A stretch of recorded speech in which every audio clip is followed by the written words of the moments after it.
Channel learn with ease.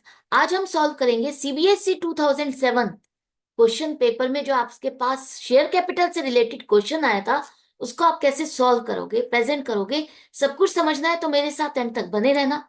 Online classes के लिए आप मुझे स्क्रीन पर दिए गए नंबर पर व्हाट्सएप कर सकते हो अपना नाम और क्लास। और अगर आप सॉल्यूशन ढूंढ रहे हो टीएस ग्रेवाल और डी के गोयल न्यू एडिशन के, तो चैनल की प्लेलिस्ट को क्लिक करो, आपको सभी सॉल्यूशन अपलोडेड मिलेंगे। कम्युनिटी सेक्शन में एमसीक्यूज मिलेंगे क्विज के फॉर्मेट में, और एमसीक्यूज के सॉल्यूशन है शॉर्ट्स में। तो बहुत कुछ है चैनल पर, विजिट द चैनल। अच्छा लगे तो शेयर और सब्सक्राइब जरूर करना। तो क्वेश्चन में दिया है कि एक्स लिमिटेड एक कंपनी है जिसकी नॉमिनल कैपिटल का मतलब है ऑथोराइज्ड कैपिटल है 50 lakh rupees. 10 rupees face value है। अगर 10 रुपीज फेस वैल्यू है तो नंबर ऑफ शेयर्स कितने हुए? नंबर ऑफ शेयर्स हो जाएंगे 50 lakh divide by 10, 5 lakh shares, जो कि कंपनी मैक्सिमम पब्लिक को ऑफर कर सकती है। कंपनी ने 5 लाख में से 2 लाख शेयर्स पब्लिक को ऑफर किए, जिस पर एप्लीकेशन पर वो 2.50 डिमांड कर रही है, मतलब ₹2.5 डिमांड कर रही है। ₹2.5 अलॉटमेंट पर डिमांड कर रही है, ₹5 फर्स्ट एंड फाइनल कॉल पर डिमांड कर रही है। अलॉटमेंट का हमें सारा पैसा मिल गया है, लेकिन 2500 शेयर्स है जिस पर आपको अलॉटमेंट का पैसा नहीं मिला, और 2000 शेयर्स ऐसे हैं जिस पर आपको एडवांस में फर्स्ट एंड फाइनल कॉल का भी पैसा मिल गया। आपको अलॉटमेंट तक की जर्नल एंट्रीज करनी है और आपको इसे शो करना है बैलेंस शीट में। कैसे करोगे? तो सबसे पहले आपको कितनी एप्लीकेशन रिसीव हुई है, इश्यूड लिखा है, एप्लीकेशन कितनी रिसीव हुई ये क्वेश्चन में नहीं दिया। तो जब ऐसा नहीं दिया होता तो आपको यही मान के चलना है जितने शेयर्स आपने इश्यू किए उतनी ही आपकी एप्लीकेशन रिसीव हुई।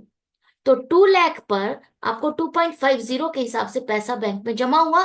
कितना? 5 लाख रुपीस। तो बैंक अकाउंट डेबिट हो गया 5 लाख। ये पैसा आपको क्यों मिला? एप्लीकेशन के नाम का। जिसको शेयर खरीदना था उसने आपके बैंक में पैसा जमा किया एप्लीकेशन भर करके कि मुझे इतने शेयर्स खरीदने हैं। तो एक तरह से फर्स्ट इंस्टॉलमेंट उसने जमा की, to equity share application account credit हो गया। अब ये फर्स्ट इंस्टॉलमेंट का पैसा जो आपको मिला है वो किससे रिलेटेड है? आपने शेयर को बेचा है, और शेयर से रिलेटेड जो भी पैसा आपको मिलता है वो शेयर कैपिटल है। तो आप ये फर्स्ट इंस्टॉलमेंट एप्लीकेशन का पैसा शेयर कैपिटल में ट्रांसफर करोगे। Equity share application account debit to equity share capital 5 lakh rupees. अब जब यहाँ पर एप्लीकेशन का पैसा मिल जाता है तो कंपनी के पास एक लिस्ट तैयार हो जाती है कि किसको कितने शेयर्स अलॉट करने हैं, किसको करने हैं, सारी डिटेल होती है। तो अब कंपनी क्या करती है? अलॉटमेंट की तैयारी करती है और उस टाइम पर अलॉटमेंट की डिमांड करती है। अलॉटमेंट की इंस्टॉलमेंट जो है उसके पैसे की डिमांड करती है।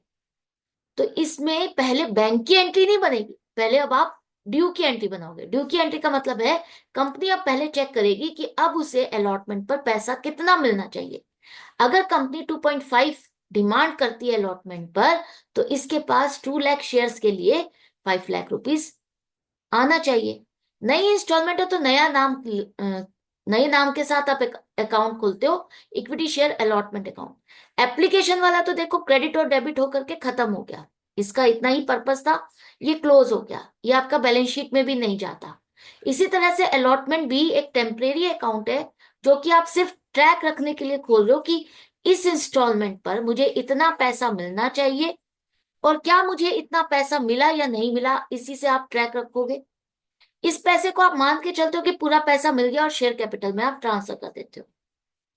एक्चुअल पोजीशन पता चलेगी जब बैंक में पैसा आएगा। अब शेयर होल्डर से आपने डिमांड किया तो उसने बैंक में पैसा जमा किया। आपने चेक किया तो पता चलता है कि हमें लेने थे 5 लाख रुपए, लेकिन यहां पर एक शेयर होल्डर है जिसने 2500 पर पैसा नहीं दिया। 6250 रुपीज आपको नहीं मिले। बाकी का पैसा 4,93,750 आपको अलॉटमेंट के नाम का पैसा मिला। साथ में ही 2000 शेयर्स पर आपको फाइनल कॉल का पैसा एडवांस में मिल गया। अभी कंपनी ने डिमांड नहीं की है फाइनल कॉल की, उससे पहले ही इस शेयर होल्डर ने आपको पैसा दे दिया। तो बैंक में आपके पास 10,000 एक्स्ट्रा आ गए, तो टोटल बैंक में पैसा आया 5,03,750। एंट्री क्या बनेगी? बैंक अकाउंट डेबिट करोगे 5,03,750। जितना पैसा बैंक में आया आपको उतने से ही डेबिट करना है, इसको कम या ज्यादा नहीं कर सकते। इसके बाद जो पैसा आपको अलॉटमेंट का नहीं मिला उसे आप कॉल्स इन एरियर अकाउंट में दिखाओगे कि मुझे 2500 शेयर्स पर इतना पैसा नहीं मिला। अब ये पैसा आपको लेना है, एक तरह से एसेट है। एसेट हमारी क्या होती है? डेबिट होती है। तो कॉल्स इन एरियर अकाउंट को आप डेबिट करोगे। अब ये पैसा आपको क्यों मिला? सेकंड इंस्टॉलमेंट के नाम का, अलॉटमेंट के नाम का। तो अलॉटमेंट के अकाउंट को आप क्रेडिट करोगे 5 लाख से। आपका ये डेबिट और क्रेडिट होकर के ये अकाउंट क्लोज हो गया। देखो, इसका काम यही था, ये बताना कि मुझे कितने पैसे लेने हैं, इतने मिले या नहीं मिले, बस हमने यही ट्रैक रखना था। इसके बाद जो पैसा आपको एडवांस मिला है 10,000, वो आपका आएगा to calls in advance account में। आप इसको क्या करोगे? क्रेडिट करोगे कि हमें ये पैसा एडवांस मिला है। किस कॉल का? फाइनल कॉल का। तो जब आपको कोई पैसा एडवांस में मिलता है तो वो आपके लिए लाइबिलिटी है। लाइबिलिटी आपकी क्रेडिट होती है। तो इस तरह से आपको याद रहेगा कि कॉल्स इन एडवांस आपको क्रेडिट करना है और कॉल्स इन एरियर आपको डेबिट करना है। ये थी एंट्री कॉल्स इन एरियर और कॉल्स इन एडवांस अकाउंट के साथ। अगर आप इसे कॉल्स इन एरियर के बिना बनाना चाहते हो तो कैसे करोगे? बैंक अकाउंट आपका डेबिट उतने ही अमाउंट से होगा जितनी अमाउंट आपको रिसीव हुई। इसके बाद आप अलॉटमेंट अकाउंट को क्रेडिट करोगे जितना पैसा आपको अलॉटमेंट के नाम का मिला है, 4,93,750। जो 6,250 नहीं मिले, वो यहां पर ये अकाउंट अब क्लोज नहीं होगा। देखो, 5 लाख आपने डेबिट किए, क्रेडिट इतना कर रहे हो, तो इसमें 6,250 का बैलेंस स्टैंड करेगा, जो कि ये बताएगा कि हमें अलॉटमेंट का पूरा पैसा नहीं मिला। इससे कंपनी ट्रैक रख पाएगी कि हमें इस इंस्टॉलमेंट पर पैसा पूरा नहीं मिला, हमें डिमांड करना है। और जो कॉल्स इन एडवांस अकाउंट है, ये तो आपको एज इट इज ही रखना होगा, 10,000 रुपीज की हमें इतना पैसा एडवांस मिला है। तो दोनों तरीके से आपको एंट्री समझ में आ गई होगी। अब आपको अलॉटमेंट तक जर्नल एंट्री कहा था, हमें यहीं तक ही बनानी थी। इसको अब आपको बैलेंस शीट में प्रेजेंट करना है। तो कैसे करोगे? सबसे पहले हम मेन पेज बनाते हैं, उसके बाद नोट्स टू अकाउंट बनाते हैं, लेकिन वर्किंग आपको नोट्स टू अकाउंट से करनी है। तो शेयर कैपिटल में आप सबसे पहले ऑथराइज्ड कैपिटल दिखाओ 5 लाख। 5 लाख शेयर्स 10 रुपीज के, 50 लाख रुपीज ऑथराइज्ड कैपिटल होगी, जिसमें से आपने 2 लाख शेयर्स इशू किए 10 रुपए के हिसाब से, तो 20 लाख इशूड कैपिटल हो गई। अब यहां पर सब्सक्राइब कैपिटल में क्या आएगा? सब्सक्राइब कैपिटल में आप दो कैटेगरी दिखाते हो, एक फुल्ली पेड अप और एक दूसरी होता है नॉट फुल्ली पेड अप। तो आप सोचो यहां पर कौन सी कैटेगरी में आएगा? हम यहां पर ये मान के चल रहे हैं अभी अलॉटमेंट तक ही कंपनी ने पैसा डिमांड किया है। तो कंपनी ने अभी 10 रुपए में से एप्लीकेशन और अलॉटमेंट का पैसा मिलाकर के 5 रुपए ही डिमांड किए। तो पूरी फेस वैल्यू तो डिमांड ही नहीं की है। पूरी फेस वैल्यू जब कंपनी ने ही डिमांड नहीं की, तो शेयर होल्डर भी पे नहीं कर सकता। तो ये आपका फुल्ली पेड अप में नहीं, नॉट फुल्ली पेड अप में आएगा।